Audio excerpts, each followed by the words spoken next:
There. That's where the ship will land, in the area of Nukem Crater. As usual, the flight pattern will be remote controlled from the command center on Earth under the ALO system. What exactly is the aim of this moon flight, Mr. Morland? Exploration of the areas around the Nukem Crater and the Nubium Sea. A most difficult and dangerous task, and one of extreme importance. How did you choose the crew for this flight, Mr. Morland? They were selected on the basis of experience and of compatibility. Projection? Major Perry Rhodan, the command pilot of the Stardust program. The former NASA astronaut who's logged more flying hours in space than any other pilot.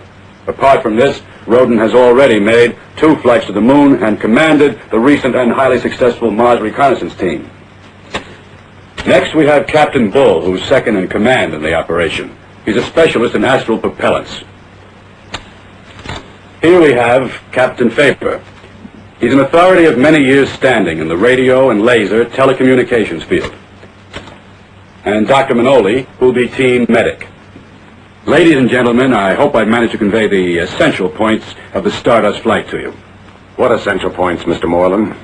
Sorry, sir, but I've told you all I know. Just a second. Yes, Morland. You know, I'm certain he's been holding back on the reason behind this Stardust. Yeah, he's like the goose with a golden egg, huh? Thank you, Mr. Michaels.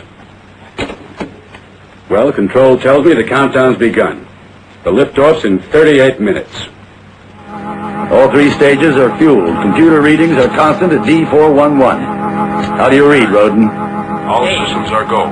7. Then I'll say good luck.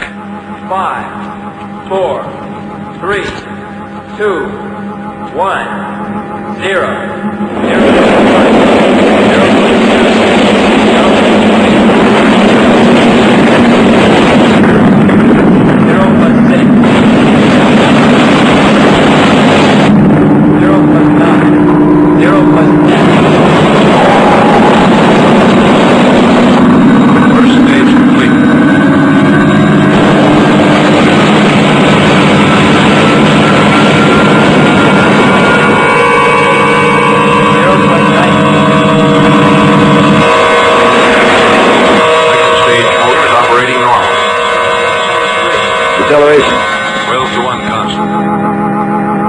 Velocity? 26,000. Course? Steady on 1944. Congratulations. We seem to have had a perfect liftoff again, Michaels. Thank you, sir. Let's hope the rest of the flight is as smooth. For the moment, my main worry is to keep the real reason for this flight well and truly secret. I must admit our space program has always fascinated me, but this Stardust flight I find particularly interesting. I have something here you might enjoy listening to, sir. Yes. A tape recording of a closed meeting of Intercosmos.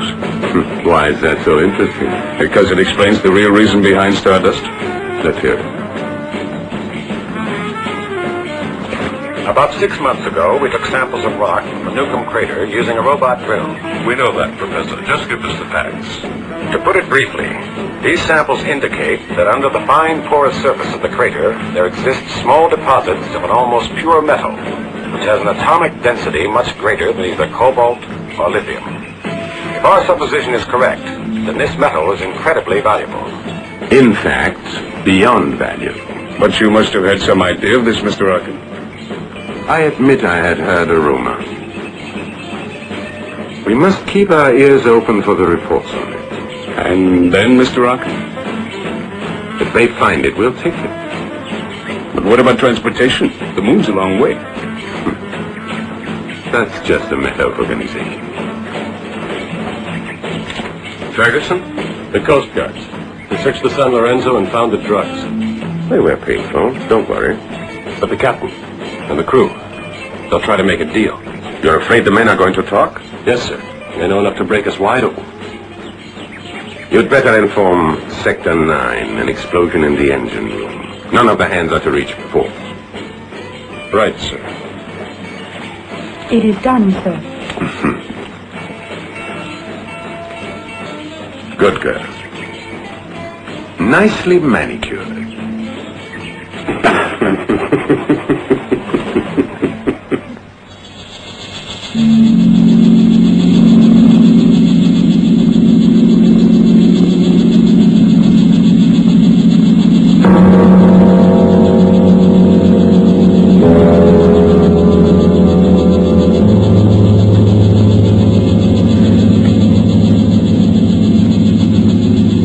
What does the computer say, Flipper? Our orbital entry is in 48 seconds. Retros are on. Angle of incidence exact. Good. All right. Restore your respiration pills. And put your helmets on. Stardust calling command center. Command center to Stardust. Reading you loud and clear. Stardust ready for landing phase. Roger, Stardust. We're beginning the retro countdown. Now.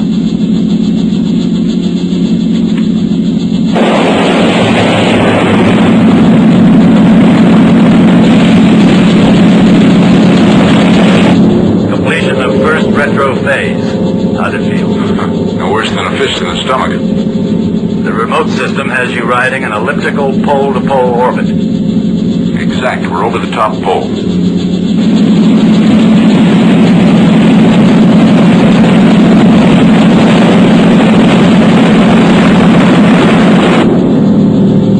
We'll begin the second retro phase on your third orbit.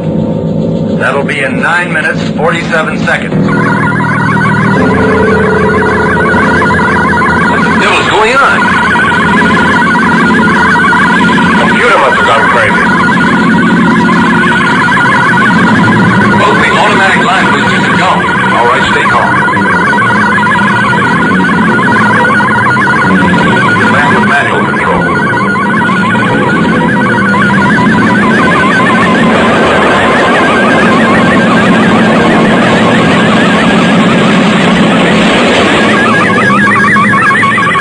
Mike, try putting in the gyroscopic stabilizer. Hey, baby, fair deal, huh? I didn't go buy that return ticket for nothing.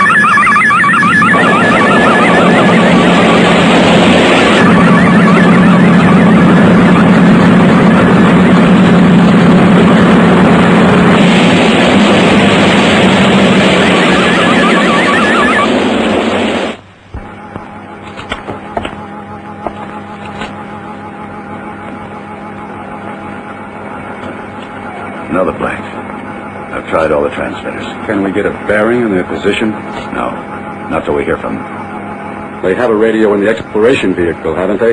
Yes, if there's anyone left alive, that could work the thing.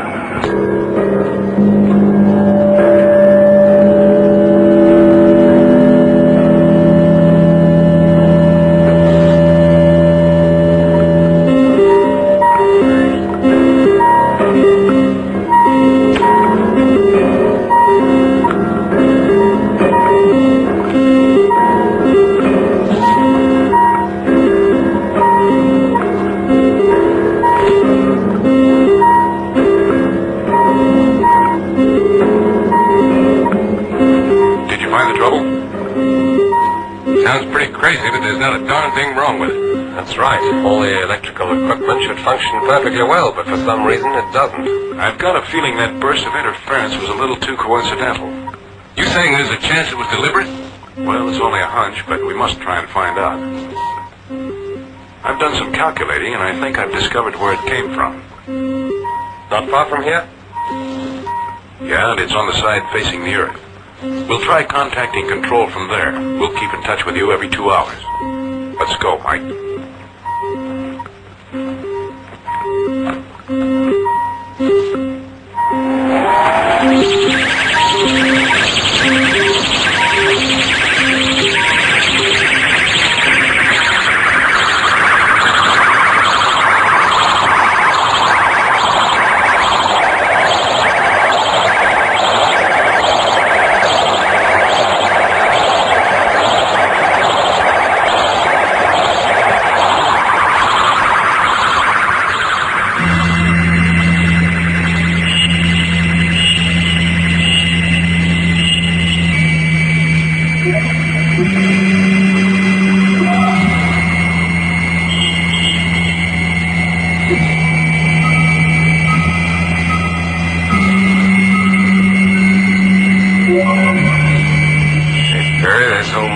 I wish I was in her lap right now.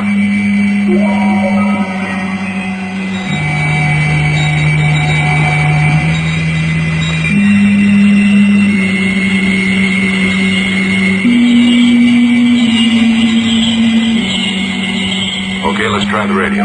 Put up a parabolic antenna.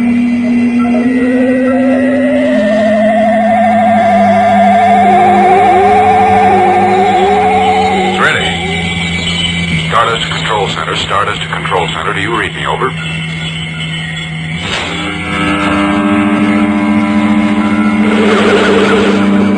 Look, Perry. You all right? Yeah, I'm okay. What was it? I don't know, but the radio's gone. Perry, I'm beginning to feel unwanted. You know that? But it seems impossible there could be anyone here. Want some more good news? The motor wiped out. Let's get out of here.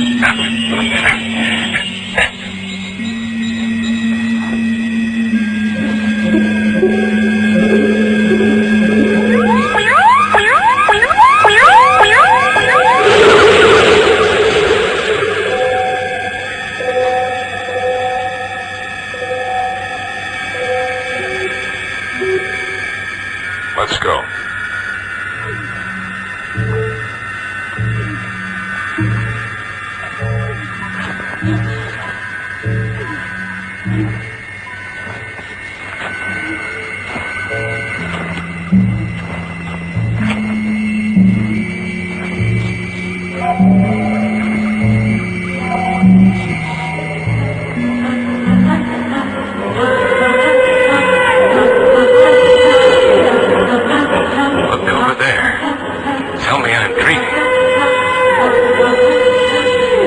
At least we know who's here with us. But who built a thing that size? We haven't even got a motor that could make that monstrosity fly. But that craft wasn't built on Earth, Mike.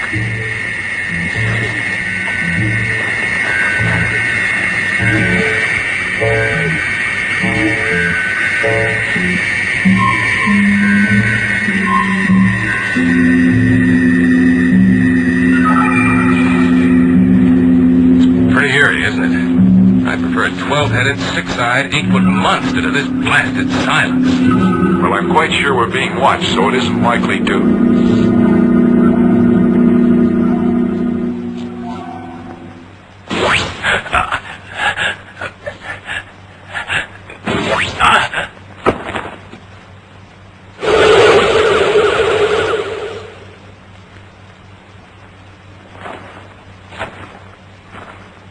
What's the matter? You lost your mind? No, I just...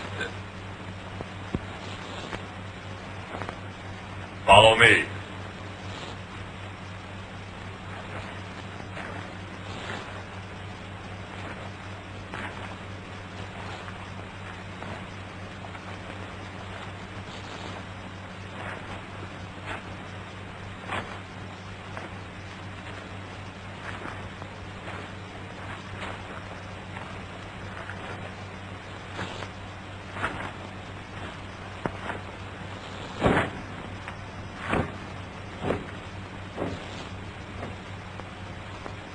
Quite an elevator, eh, Perry?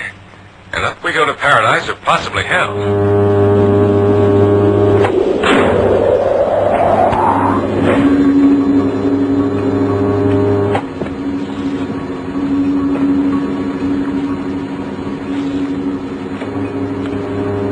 You can take off your helmets. The atmosphere in here is quite safe to breathe.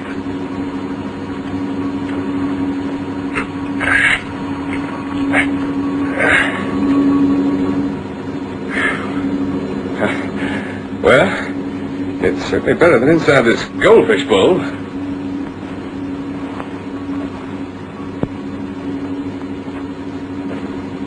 Why don't you take yours off, or do you need different air?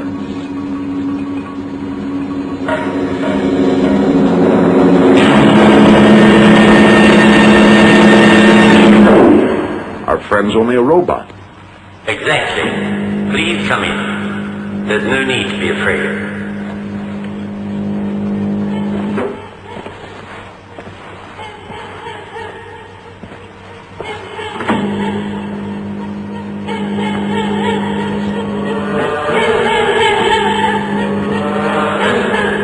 Nipanda Nanako.